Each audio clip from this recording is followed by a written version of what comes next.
afternoon and welcome to Rubbing Minds. My name is Isabella Adediji. You'll agree with me that Nigeria is at the crossroads as we walk into another election season. We're already seeing the politicking happening. We're seeing the cross-carpeting. We're seeing Nigerians coming out en masse to ask for better leadership, to demand governance, to ensure that promises are kept, and they're playing their part by holding the leaders accountable. We're talking about security, the economy, democracy. These are the issues we'll be discussing, and joining me for this conversation, I'm joined by a governance consultant in the person of Decry Adaramera. Welcome to Rubbing Minds. Thank you. And we're also joined via Zoom by a political commentator, Emer Sedams. Welcome to Rubbing Minds. Very much. It's a pleasure to be here. Thank you for honoring our invitation. I'll start with you, Decry. Let's just look at the politicking happening in the country. We're seeing leaders who have forgotten their actual work and they are focusing on the ticket. They're focusing on being in the right party. They're focusing on getting everyone aligned and leaving governance. We can see what's happening in Rivers State. What do you make of this, and what does it say of our democracy? It's one of the tragedies of Nigeria's democracy. If anything, they say the first 2 years is to recover the money they invested in the election. The next 2 years is to plan for the next one. So at no point during the entire tenure does governance happen. I think it's ultimately a reflection of the kind of system that we're in and what our leaders are, shall we say, permitting. If you look at the case of Rivers State right now, it's an absolute mess, right? The governor is currently part of the APC, and seemingly the APC, to an extent, the presidency is allowing somebody who is in an opposition party to go to war against its own party member.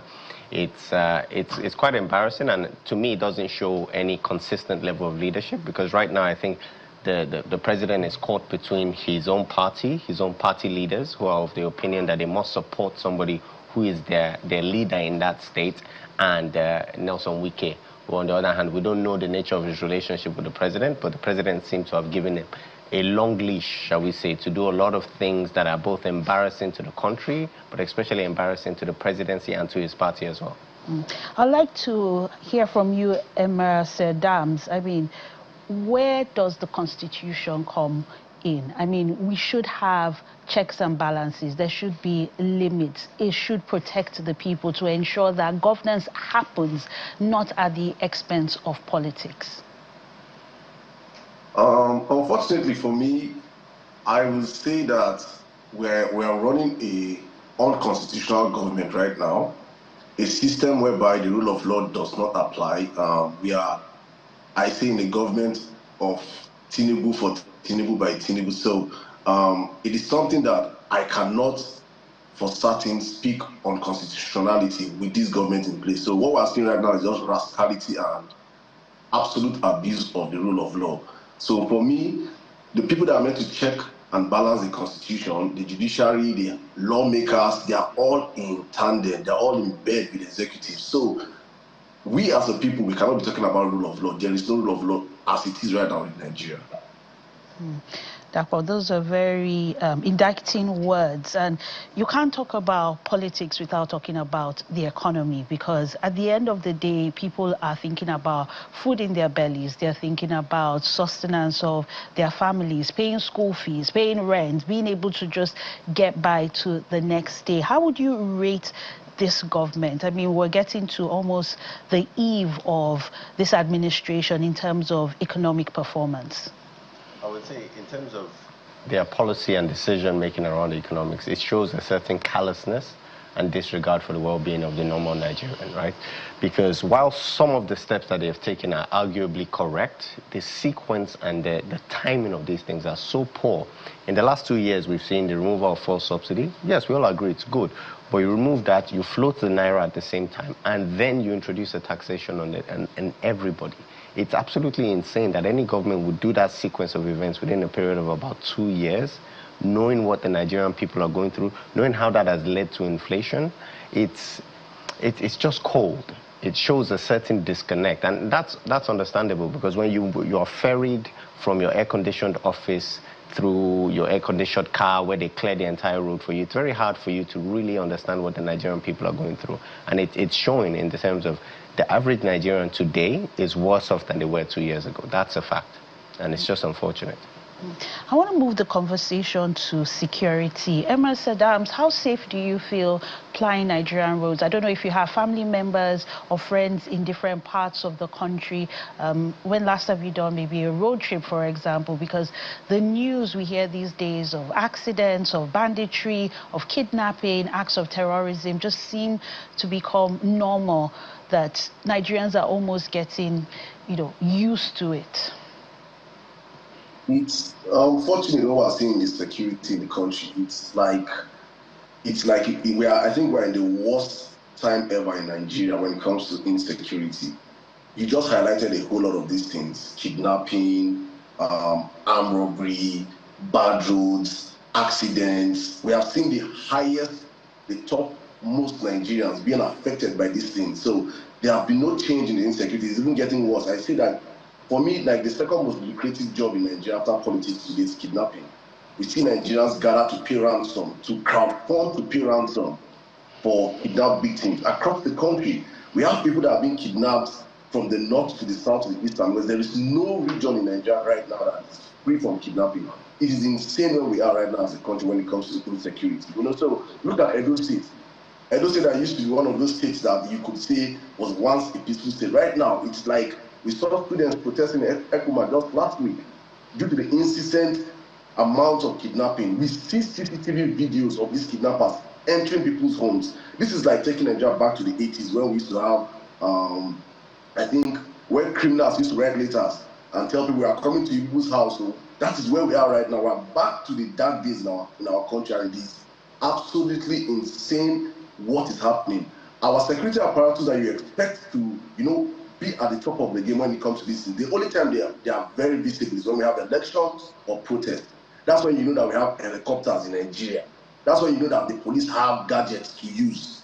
That's when you know that they know how to come out and do their jobs. So we are in a point in time in our country whereby Nigerians are so unsafe, and I don't even see any light at the end of the tunnel, unfortunately. Do you see any light at the end of the tunnel? And I mean, we're seeing even other countries putting Nigeria on a risk list, telling their presidents are telling their citizens not to visit Nigeria except is of utmost importance. So are you safe? And what does this say of our image internationally? There is hope, in the sense that if the government decides to take committed action, there is hope, right? I'm not a believer in the fact that the Nigerian project has failed. I believe that there's a possibility, but we need to have the right leaders. A right leader in this position right now should be thinking about enacting that policing act to ensure that state policing can go ahead. That's one of the easiest solutions, because what it then does is it allows states that are willing to progress and have the resources and the internally generated revenue to support a serious security architecture, to be able to make decisions, to be able to take action where it's needed. So I think that's definitely one of the first things they should do. And then secondly, we need to look at how well we're paying our servicemen and women. Beyond how valuable do they feel their life is? Because there tends to be this disdain somehow with policemen and army officials, because when we encounter them as civilians, it's often, on favorable terms. But in reality, let's look at the quality. For those of us who have been into the barracks for whatever reason, and we've seen the quality of the conditions these people are living in, how do you expect them to go to the front line and effectively fight Boko Haram? How do you expect them to feel when they know that the Boko Haram that they die fighting today can come out tomorrow and repent, and his sins will be forgiven? So it's about high time that we invest into the actual security infrastructure. And it's not complicated. It's not for a lack of idea. It's for a lack of willingness that this government seems to be taking every other step but the right step. Very, very harsh words there. I think when you look at security, it's something that affects everything. Like, you can't even talk about the economy without talking about security. And you think that with all these issues, the government focus will be on securing the lives. But what we're seeing is tax, about economic, trying to get more money from Nigerians. I'll move to you. Emerson Dams. And when we look at this whole tax thing, do you think that this is the right time for Nigerians to be taxed? And has the government gone about it in the right way? Because we've heard different things that, oh, what was gazetted was different from what was actually discussed. And, Nigerians are asking, okay, who do we believe? And the president says, whether or not we like it, January 1, the new tax regime is enforced. I will say this, right? I had a very controversial take on the tax and with Mr. Ayobele on X. I am of the opinion that no sane society, you cannot build any society on taxation.